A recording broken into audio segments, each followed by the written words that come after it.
बल्कि कई ऐसे पाथ ब्रेकिंग फैसले बतौर प्रधानमंत्री नरसिंह राव ने किए जिसके देश की बिल्कुल एक नई तस्वीर, एक नया एरेना और एक नए युग में भारत गया है। और यही वजह है कि नरसिंह राव को कांग्रेस ने सम्मान नहीं दिया, लेकिन हमारे प्रधानमंत्री नरेंद्र मोदी ने सम्मान देकर के उन्हें भारत रत्न से नवाजा। अभी इस बार भारत रत्न के रूप में नरसिंह राव को भी दिया गया। नरसिंह राव उसके लिए डिजर्व करते हैं। देखिए, नरसिंह राव, मुझे तो लगता है कि आजाद भारत के सबसे विद्वान प्रधानमंत्री भाषा के मामले में, ठीक है कि और नॉलेज के मामले में हो सकता है नेहरू थे, या वक्ता के रूप में अटल बिहारी वाजपेयी थे, दार्शनिक के रूप में राधा कृष्णन थे, लेकिन 14 भाषाओं के मर्मज्ञ के रूप में नरसिंह राव कमाल के वक्ता थे। देखिए, प्रधानमंत्री मनमोहन सिंह की बात बहुत की जाती है, ये बात सही है कि उन्होंने लागू किया, लेकिन नरसिम्हा राव के बारे में नहीं कहा जाता है। नरसिम्हा राव को कांग्रेस ने पूरी तरह से भुला दिया, और यहाँ तक कि जब उनकी मृत्यु हुई तो उनके पार्थिव शरीर को पार्टी मुख्यालय तक में नहीं रखा गया। तो बिल्कुल नरसिम्हा राव, देखिए ये बात सही है कि वित्त मंत्री इनको बनाया गया, लेकिन सोच जो थी वो नरसिम्हा राव की थी, इसमें कोई दो राय नहीं है। तो नरसिम्हा राव को हम क्यों भूल जाते हैं? कांग्रेस ने तो एक साजिश के तहत उन्हें बुलाया, क्योंकि वो सोनिया गांधी से उनकी बहुत एक तरह से कट्टर पॉलिटिकली दुश्मनी हो गई थी। तो क्या कांग्रेस की वजह से हम भूल जाते हैं नरसिम्हा राव को, या नरसिम्हा राव को का उसमें कोई योगदान नहीं था? नहीं, बिल्कुल ठीक बात कही।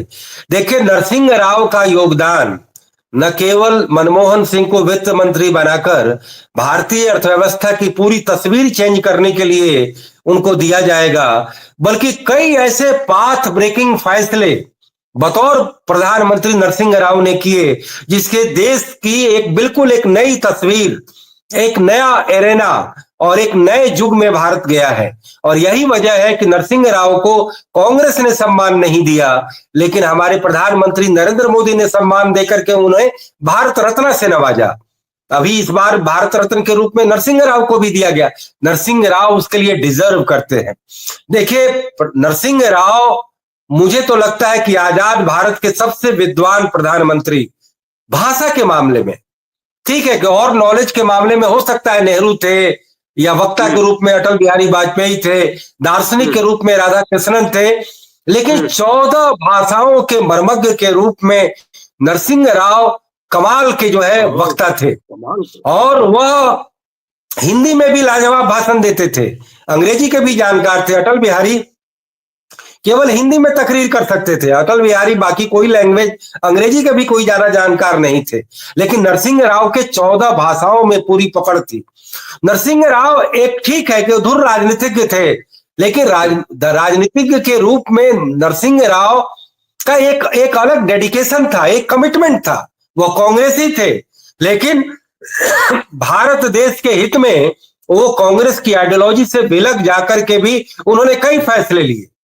जैसे आप देखिए कि इजराइल के साथ हमारा डिप्लोमेटिक रिलेशन नहीं था, और डिप्लोमेटिक रिलेशन इजराइल से शुरू करने वाला शख्स कोई बीजेपी का प्रधानमंत्री नहीं था।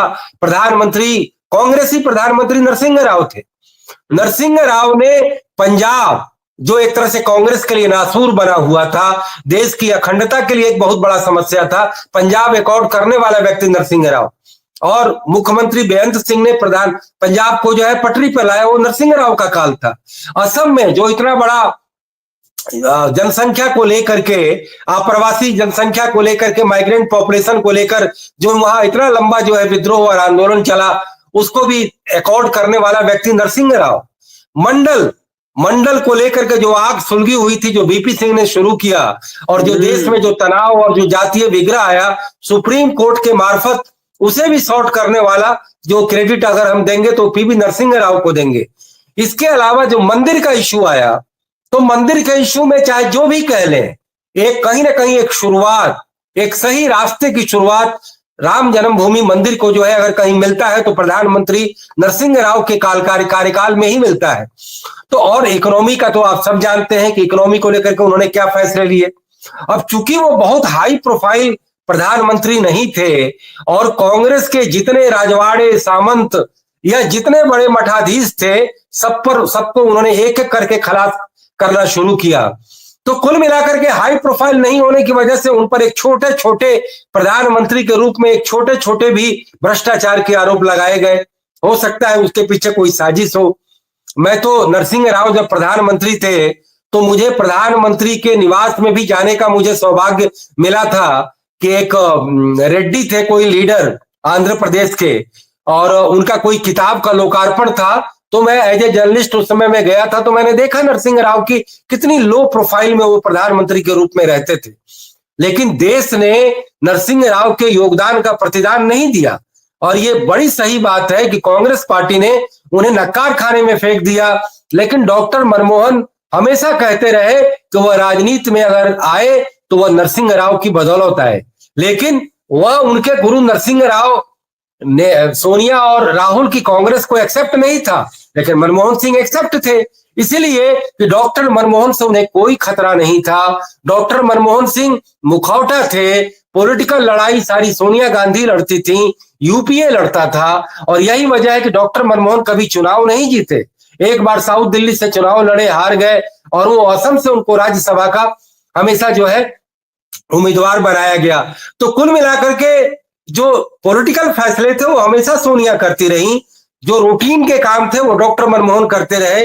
मैं एक चीज बता दूं, डॉक्टर मनमोहन सिंह लेकिन देश के प्रति सर्वाधिक कमिटेड थे, खास करके इंडियन इकोनॉमी की असलियत जानते थे कि देश आखिरकार कैसे आगे बढ़ेगा।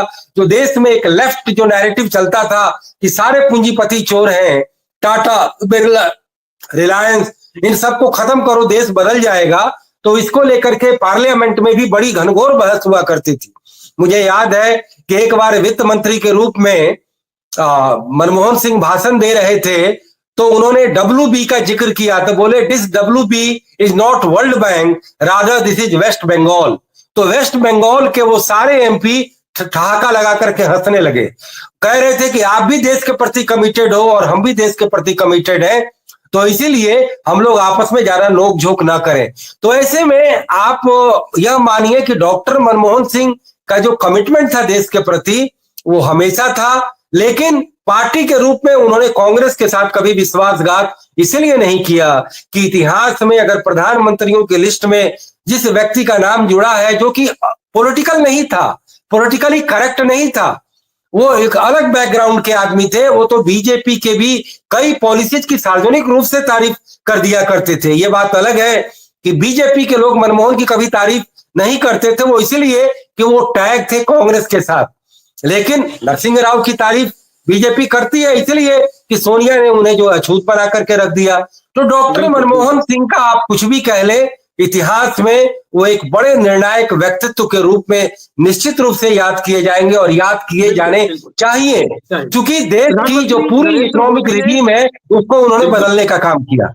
प्रधानमंत्री नरेंद्र मोदी ने बहुत बड़ी उनकी तारीफ की है, अभी जो उन्होंने ट्वीट करके कहा है, तो उसमें बताया है कि वो आधुनिक भारत की जो इकोनॉमी है उसके एक तरह से पितामह तक कहा है उन्होंने।